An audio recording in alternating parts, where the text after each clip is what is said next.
Hey, what's going on? Welcome to Heaven on Earth. I'm Michael, the Leo Mystic, and this is where I channel the sacred guidance for this astrological week of the 25th until the 31st of January. And if you want to learn Astrology 101, you can sign up for my live online course via Zoom starting on the 9th of March for 6 weekends straight. And this is diving deep into the basics of the basics, but with depth of soul. So go and check it out with the link down below in the description.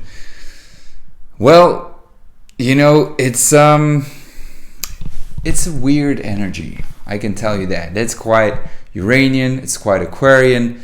And, you know, this is where the group consciousness is really important. We're learning how to interact with people from society, you know, and usually we think of people from society, you know, different from us, right?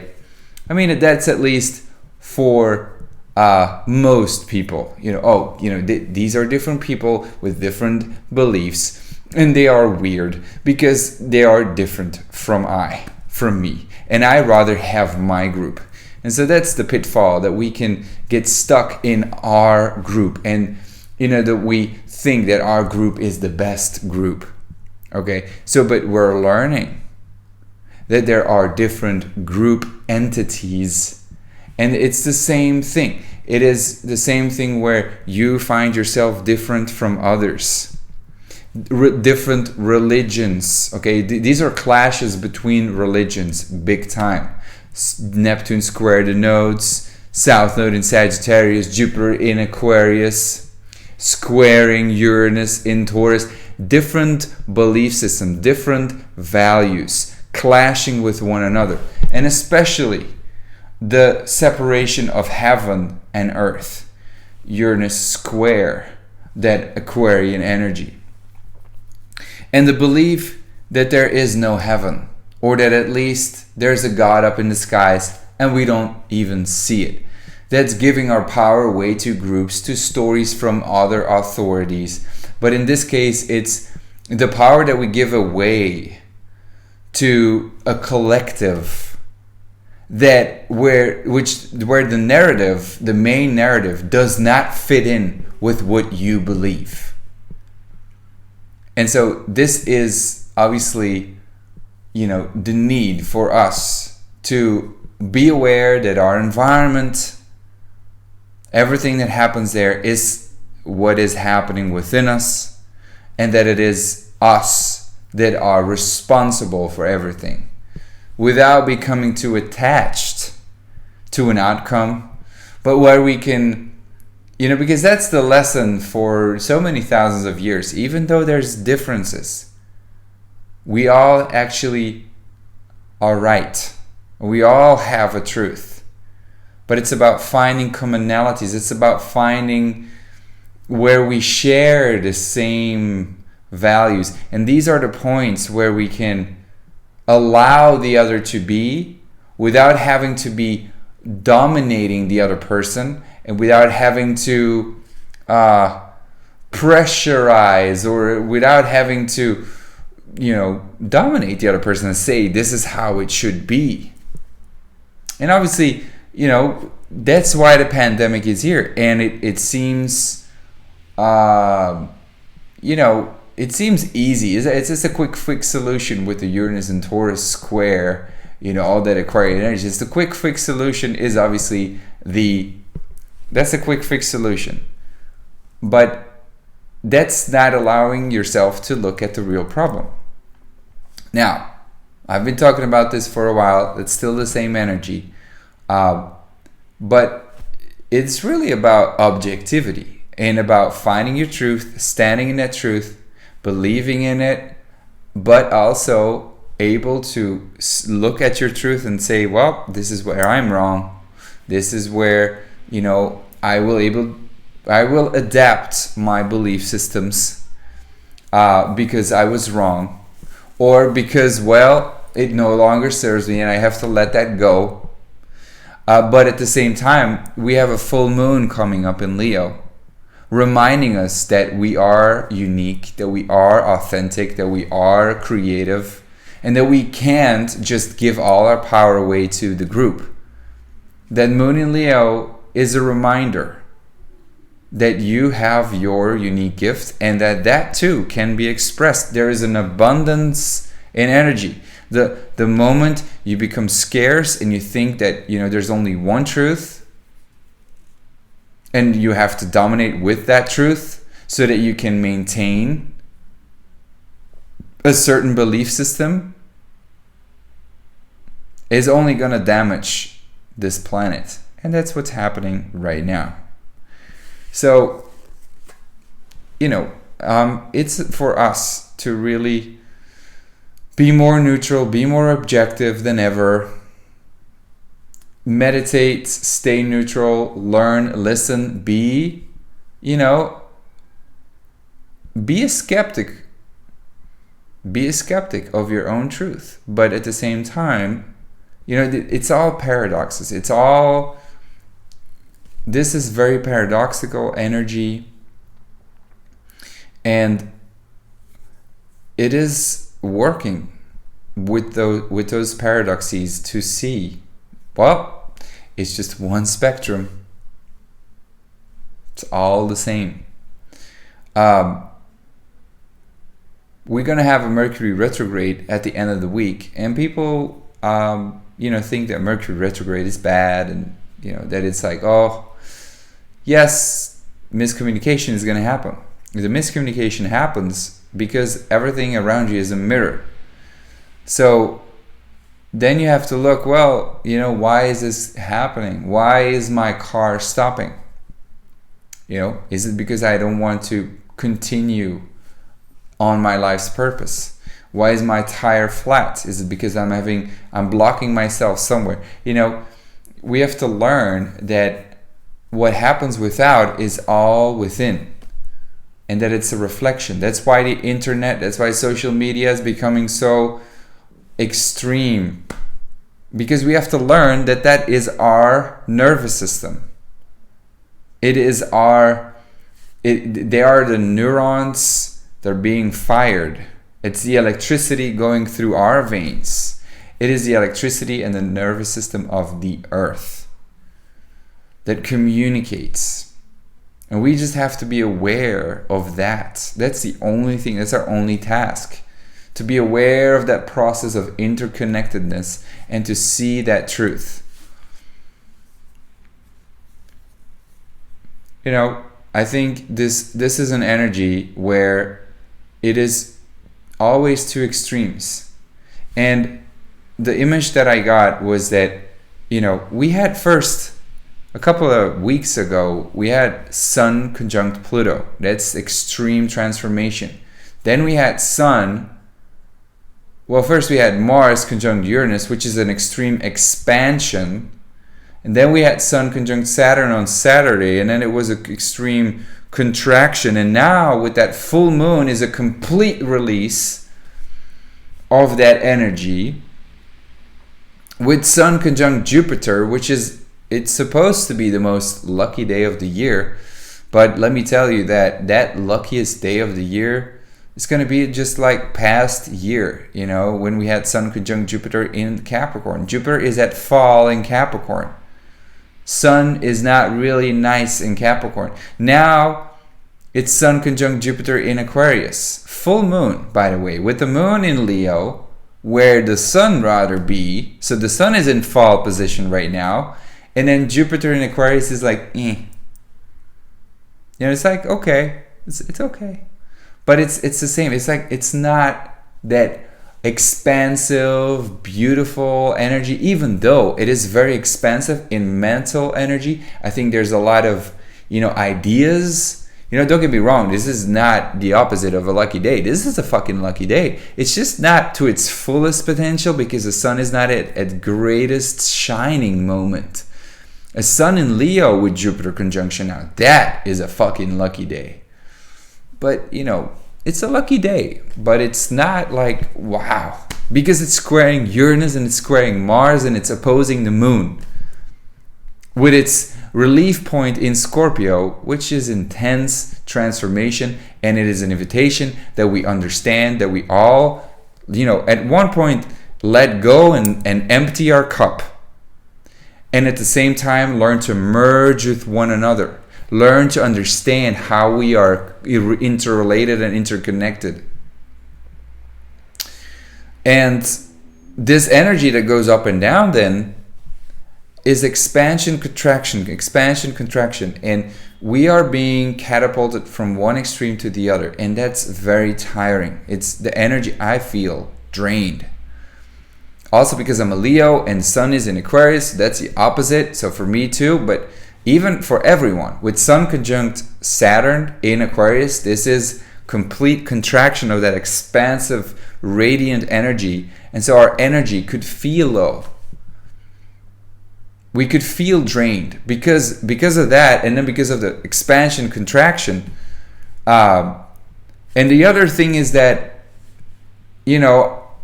the energy of Mars conjunct Uranus, even though there was this huge explosion in Madrid, and all my sympathy and love to those people who were involved in that. I hope, they were able to deal with that energy to the best of their abilities, and my condolences to the people there. But that was an example of Mars Uranus conjunction. But there's something on the world stage, and especially when it comes down to America, which is the throat chakra of the world. So everything that happens in the world is expressed in America. So, but there's something that is not expressed, and it is not allowed to express. It's being suppressed. It was with a Sun conjunct Saturn almost, and that's still happening. But now we have a Sun conjunct Jupiter expansion with the full moon expansion and expression with a square over to Uranus, which makes it unpredictable and brings back that energy of... But the problem is that Uranus in Taurus is... These shocks are not being able to be released because it's holding on so much. But it's only building, and that's the problem. That's what I feel so scary in a way. These energies are not being expressed. It did not release. It did not express on the day of, it happened on the inauguration day. I don't follow the whole news, and obviously there could be things happening that are beyond what we know. But what I feel, what I think, at least when I allow the messages to come through, is that the energy is building, and the more that it is not expressed, the more that this energy is going to be released later on. There's the delay. I feel it. There's a delay in energy. It is about to be released. And maybe the full moon is that moment. And even if it's then not released, then it's oh boy, it's going to be fucking intense. But, either way, what I also want you to know is that at the same time, with so much Uranian energy, we have an ability to look ahead, see the future, and really connect. But that is what that full moon in Leo is going to be about, a reminder that you have to be courageous and have to take the stage and really have to be in your uniqueness and in your leadership and, and do what is right for you and stand in your truth. And even though people are going to say, what the fuck, you should think about the group. You should think about what other people, and that's that religious kind of a way. The group is now, God in a way. You can't herd these people if you do this or that. And that's like shaming people to do something that they know inherently this is not right. That's why Neptune is squaring the nodes too, spirituality is being tested. Your divine-like state, your mysticism, your mystical experiences, the narrative of the people, your South Node in Sagittarius with Jupiter in Aquarius, the narrative of the people square Uranus is quite, in Taurus, the values are not really, what you hold to be true, what you hold to be important. And so if you are a follower, it's easy in a way that, because, okay, you give your power away, but, it's not easy because you're going to have to learn hard lessons. But at the same time, it's not easy if you are aware and really saying, like, what the fuck is happening? This is not right, and you feel it. And that is the challenging part. But I think it's part of the initiation. And we have to, keep the neutrality, keep the objectivity, just keep gathering data and not get lost in that pendulum swing, but, just maybe go with the flow or stay in the middle and really stay centered. At the same time, this is Kundalini Yoga. Uranus in Taurus, square Jupiter, Sun conjunction, opposite Moon in Leo. That release of Kundalini that is being asked to be released. It's the recognition of Uranus in Taurus. That's Kundalini Yoga in a way, because it's heaven on earth. And it's bringing the Kundalini back to earth. Bringing Uranus, the father of the heavens, that got, that escaped from the earth, that once was the lover of Gaia, of Mother Earth. But, he got eliminated from the earth, or at least he went away from the earth because he got castrated by Saturn, by his son. And he had a lot of resistance from Mother Earth, obviously, because he was being a douche and being a dick. But we need Uranus. We need Uranus and Gaia, heaven and earth, back together, because they together are the tremendous love, the tremendous creative force, the Har, the Vaheguru, the loving energy that creates the green life force on earth, the abundance, the love, the heart chakra, and the Kundalini energy that energizes that and bursts open the pineal gland. And that's the, where we keep being separated and keep being in polarity, then we believe that there is no God, that there is, a separation of mankind and a separation between you and I. But Uranus in Taurus is really about, letting that energy of the Kundalini manifest in your body, so you can become in touch, you can come in touch with your higher self and recognize that heaven is here right now on earth, that you are interconnected with everything around you, and that your impact comes from your thoughts, your actions, and your words. Every single moment you have that ripple effect, that magnetic wave that you send out into the world. And that's what this collective energy is all about. If we're going to keep believing that, for instance, Corona is real, even though it has been proven scientifically that it is real, right? According to scientists, and there's a likelihood there. But if the problem is that you co-create as a collective, and you confirm the truth, you confirm the reality, and it just keeps being manifested over and over and over again. But if we just abstain our focus from that and focus on, if we would have a virus called love that infects you with your awareness of everything around you, and that you're one, that would be an amazing virus that would be spread all over the world. And the cool thing is, that's what we're learning. We're learning, but we're learning that by affirming that exists, it does exist. It matters. Because it matters for people, it is materializing, so it is there. But if you do not longer focus on it and focus with fear on it, but instead you focus on love, on healing, on empathy, on whatever it is, that too will materialize. So we are all co-creating this. So this is about you, just plugging out of that matrix of the virus, the corona, whatever, and fear and hate, and impregnating Mother Earth with so much Kundalini love. And that too is a truth. And then that fiction that we create as a collective will create a world of peace. And that's why it is possible. And that's why I firmly believe we can do this. Because you can flip from one side of the spectrum to the other in no time.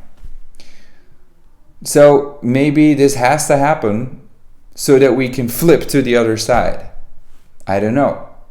The only thing right now is that you have to be aware of this extreme expansion, contraction energy. Second, that there is a contraction energy in terms of, your level of energy, of vitality, which is very possible because we're with Sun in Aquarius, the fall position of the Sun, and that it is about connecting and staying objective and neutral and really looking at commonalities of people, seeing truly to people without judging. That's what Aquarius is really all about. It can go into the other extreme and judge massively and hold on to its truth and to its individuality, especially with the moon in Leo, thinking it is God, especially with Neptune square the notes, but that's not why we're here. We're light workers. Light, we're all photons. We are all made of light. We're all stardust, right? It sounds so airy-fairy, but it is freaking true. And to recognize that is by first recognizing your own value, your own truth, and then looking to your surroundings and see how that is all mirrored and reflected right back to you. And that's when you learn, shit, we're all one. So here's to love. And say, the message is always the same, right? You can get so caught up in the polarity. The whole reason why we do this is so that we can get to oneness, get to understand that we're, just beyond our bodies, beyond this dimension. That's the goal. That's the purpose. And then you have the astrological energies that give you gateways and give you gates to realize that, to rise that Kundalini. And if you keep in that playfield of that third dimension, you obviously the astrological energies are going to just keep pulling you from one polarity to another. And that's the danger. But it's time to transcend that. And here's to that. Much love. See you next week. Bye-bye.